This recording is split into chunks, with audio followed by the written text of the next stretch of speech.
आज आपण लोकशाहीर साहित्य सम्राट अण्णाभाऊ साठे यांच्या पुतळ्यापाशी जमलेलो आहोत।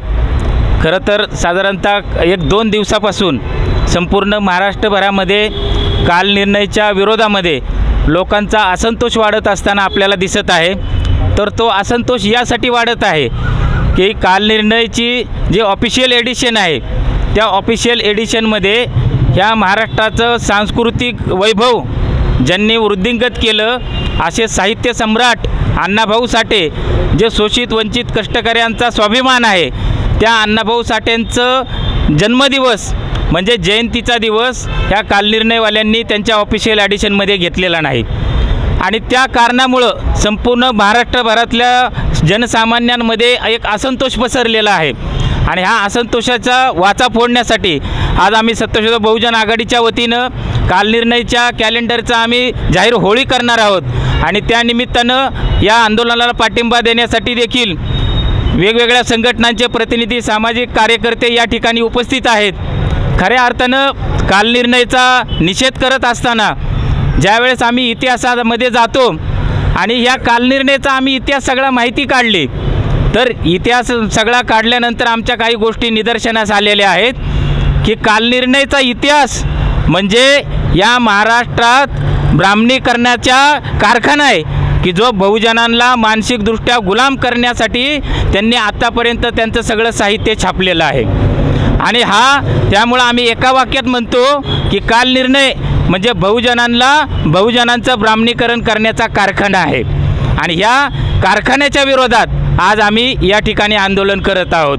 खऱ्या अर्थानं कालनिर्णयचे जयंत साळगावकर जे होते तर जयंत साळगावकर म्हणजे हस्तरेषा भविष्य पाहणारे होते आणि हस्तरेषा भविष्य पाहत असताना त्यांना जाणवलं की या देशातली जनता या महाराष्ट्रातली जनता भविष्य ऐकणारी आणि भविष्याला मान देणारी आहे म्हणून त्यांनी कालनिर्णय छापायचा निर्णय घेतला। कालनिर्णय छापायचा निर्णय घेत असताना त्याच्यामध्ये त्यांनी त्यांचा उद्योग व्यवसाय बघितला आणि हा उद्योग व्यवसाय बघितल्यानंतर त्यांनी हे जाणीवपूर्वक केलं की बहुजन समाज सांस्कृतिकदृष्ट्या कसा गुलाम राहील यासाठी या देशामध्ये या महाराष्ट्रामध्ये जे अनेक प्रयत्न करतात तर त्या सगळ्या प्रयत्नाचा भाग म्हणजे कालनिर्णय आहे। कारण या इतिहासामध्ये कालनिर्णयाच्या जर आपण पाहिलं तर या महाराष्ट्रामध्ये सुरुवातीच्या कालखंडामध्ये जर कालनिर्णय आपण पाहिले तर कालनिर्णयाच्या मागे स्टोरी लिहिली जायची आणि ती स्टोरी कशी असायची ती सगळी स्टोरी कपोकल्पित असायची। म्हणजे जसं काही जयंत साळगावकरांच्या समोर घडलेल्या सगळ्या घटना आहेत अशा पद्धतीची स्टोरी छापली जायची आणि ती स्टोरी छापत असताना नेहमीच बहुजनांचा असेल दलितांचा असेल कष्टकऱ्यांचा असेल यांचा सातत्यानं अपमान करण्याचं काम जयंत साळगावकरांनी केलेलं आहे। या अगोदर देखील या महाराष्ट्रातल्या तेली समाजाबद्दल अवमानकारक एक स्टोरी या कालनिर्णयामध्ये छापलेली होती आणि त्यावेळेस देखील तेली समाजाने कालनिर्णयाची जाहीर होळी केलेली होती। त्यामुळं कालनिर्णयाने अण्णाभाऊंचा फोटो आज छापलेला नाही ही जरी एक निषेध करणारी घटना असली तरी कालनिर्णयाचा आपल्याला जर इतिहास बघितला तर सातत्यानं बहुजन महामानवांना डावलण्याचा इतिहास कालनिर्णयाचा झालेला आहे। आपण पाहतो की महाराष्ट्र शासनाने छत्रपती शिवाजी महाराजांच्या जन्मतिथीच्या संदर्भात महाराष्ट्र शासनाने समिती नेली तज्ज्ञांची समिती नेमली आणि त्या समितीने 19 फेब्रुवारी ही छत्रपती शिवाजी महाराजांची तारीख आहे जन्मतारीख आहे जयंतीचा दिवस आहे असं समितीचा अहवाल दिला। परंतु तरीसुद्धा कालनिर्णयवाला माणूस एवढा घमेंडखोर आहे की तो शासनाच्या समितीला सुद्धा जुमानत नाही आणि तो सातत्यानं छत्रपती शिवाजी महाराजांच्या जयंतीचं सुद्धा आजपर्यंत राजकारण करत आलेला आहे आणि छत्रपती शिवाजी महाराजांची जयंतीसुद्धा एका कॅलेंडरमध्ये 2-2, 3-3 वेळेस छापून छत्रपती शिवाजी महाराजांचा सुद्धा अपमान केलेला आहे आणि त्यांच्या जयंतीच्या निमित्तानं ह्या महाराष्ट्रामध्ये घोळ घालण्याचं काम जयंत साळगावकरांनी केलेलं आहे। आपण जर पाहिलं तर आपण विज्ञानवाद स्वीकारणारे आहोत सगळे। अण्णाभाऊ साठेंनी विज्ञानवाद सांगितलेला आहे, फुले शाहू आंबेडकरांनी आम्हाला विज्ञानवाद सांगितलेला आहे, परंतु जयंत साळगावकर कालनिर्णयाच्या माध्यमातून काय करतो या देशामध्ये या राज्यामध्ये अंधश्रद्धा कशी पसरेल यासाठी कालनिर्णयाचा तो वापर करत असताना आपल्याला दिसत आहे। म्हणून जाणीवपूर्वक सातत्यानं काल निर्णय म्हणजे भविष्य पहा आणि भविष्यावरती तुमचं सगळं पुढचं अनुमान ठरवा. अरे बाबांनो, आम्ही विज्ञानवाद स्वीकारणारे आहोत, आम्ही फुले शाहू आंबेडकरांच्या अण्णाभाऊंच्या विचारांना मानणारे आहोत आणि भविष्य पाहून आपलं जर पुढचं आयुष्य ठरत असेल तर जे भविष्य पाहत आहेत त्यांना आपलं चॅलेंज असलं पाहिजे की बाबांनो, तुमचं भविष्य तरी तुम्ही सांगा.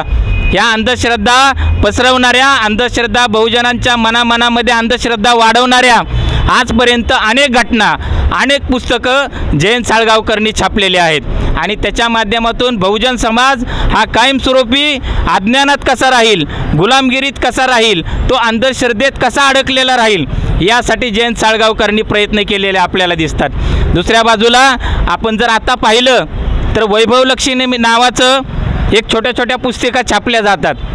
तर त्या वैभवलक्ष्मी पुस्तिकामध्ये काय आहे तर वैभवलक्ष्मी पुस्तिकामध्ये एवढं अंधश्रद्धा पसरवणारं लिखाण आहे की तरुण मुलींना सांगितलं जातं की तुम्ही एवढे पुस्तकं वाटा, एवढी पुस्तकं वाटा आणि जे प्रसाद खाणार नाहीत त्यांचं अमुक तमुक मरेल, जे पुस्तक वाटणार नाहीत त्यांचं लग्न होणार नाही. आणि अशा पद्धतीचं अतिशय कपोकल्पित अंधश्रद्धा पसरवणारं विधानं त्या वैभवलक्ष्मीमध्ये सातत्यानं केलेले आहेत. म्हणजे इथल्या बहुजन समाजाच्या महिलांना एक विज्ञानवादी दृष्टिकोन स्वीकारायला अजिबात स्वीकारू द्यायचा नाही, तर सातत्यानं त्यांना अंधश्रद्धेमध्ये ढकलण्याचं कारस्थान करायचं, अशा पद्धतीचं वैभवलक्ष्मी पुस्तक आहे. आज जरी आपण पाहिलं तर आपल्या आजूबाजूला सगळ्या महिला 10 उपवास करा, 12 उपवास करा, 8 उपवास करा, हे सगळं कुणी सांगितलं आहे तर हे वैभवलक्ष्मींनी सांगितलं आणि जयंत साळगावकरांनी सांगितलं.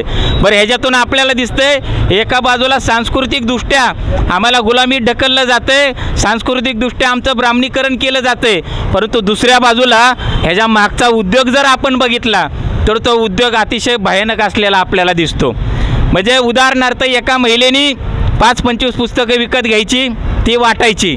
नंतर ज्या महिलेला ते पुस्तक आलेलं आहे त्या पुस्तकामध्ये लिहिलेलं असतं की तू हे पुस्तक वाचलंच, परंतु तू जर दुसऱ्याला पुस्तकं नाही वाचली तर तुझ्या घरातलं कुणीतरी मरेल आणि तुलासुद्धा उपवास करावा लागेल आणि तुलासुद्धा प्रसाद घ्यावा लागेल, प्रसाद वाटावा लागेल.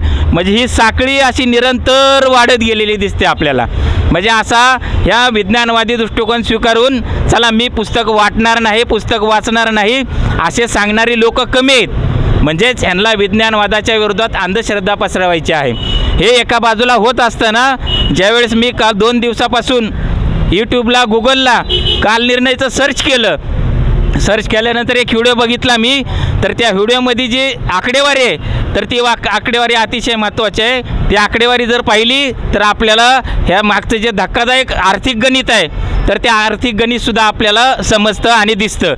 साधारणतः वर्षभरामध्ये सगळ्या एडिशन धरून ह्यांच्या 1.5 कोटी काल निर्णयाची विक्री केली जाते आणि 1.5 कोटी म्हणजे वर्षाला साधारणतः 50 कोटींचा व्यवहार हा काल निर्णयाच्या माध्यमातून केला जातो.